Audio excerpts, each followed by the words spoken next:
In many cases, when it comes to getting published poetry, you just want to know what you're submitting to. What anthology theme is it? What magazine theme is it?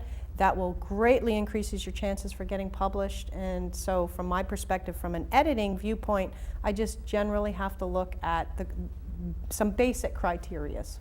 Well, let's talk about that. So someone is going to submit some poetry to, whether it's any of your publications or the Artists for a Better World anthology.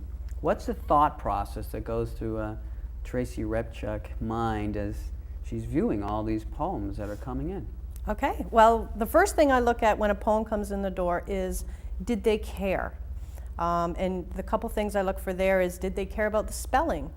Okay, you know, nowadays with the ability to have stuff spell checked, it's really important. It just goes to show that you may have free-flowed at the time, which I absolutely agree. Don't be a critic as you're writing it, and just don't judge yourself as you're writing it. Let that out. But afterwards, in the editing process before you submit to something, you really need to check your grammar, and you do need to check your spelling. So the first thing I take a look at is, did they read it enough that they got it correct? Now, I don't throw it out the door yet.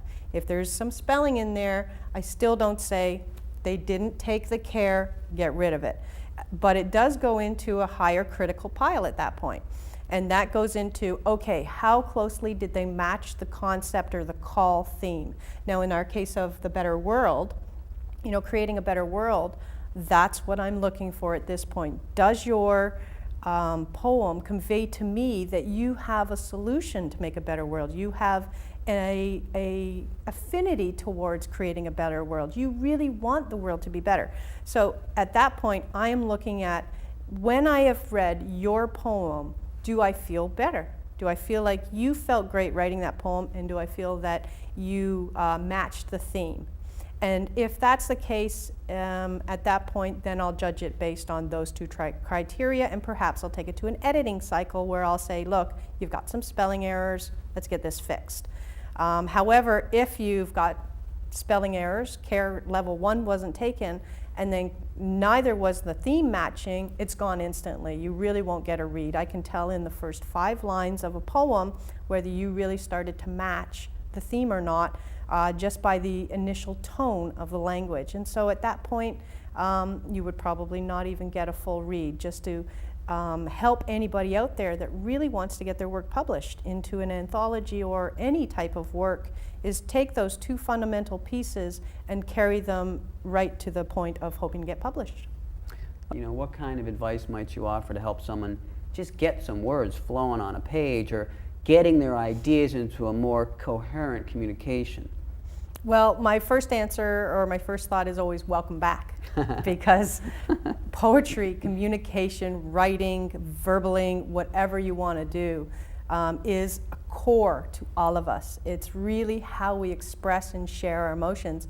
And somewhere deep in there, if you've got a poem hidden in your closet, go get it. Because not only can you appreciate where you were when you wrote that, or even understand that moment, it will enhance where you're going to launch from now and have a greater appreciation for who you are today.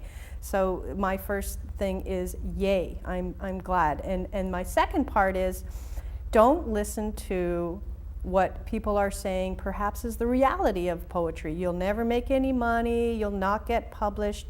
Any negatives you encounter, just don't accept them, okay? Because that's perhaps what led you to drop it in the first place. Because somewhere along the line you enjoyed writing, and somewhere along the line you stopped. What caused you to stop would be my answer. So at this point, just keep trucking forward, get writing, write, and write. And that is the best advice I can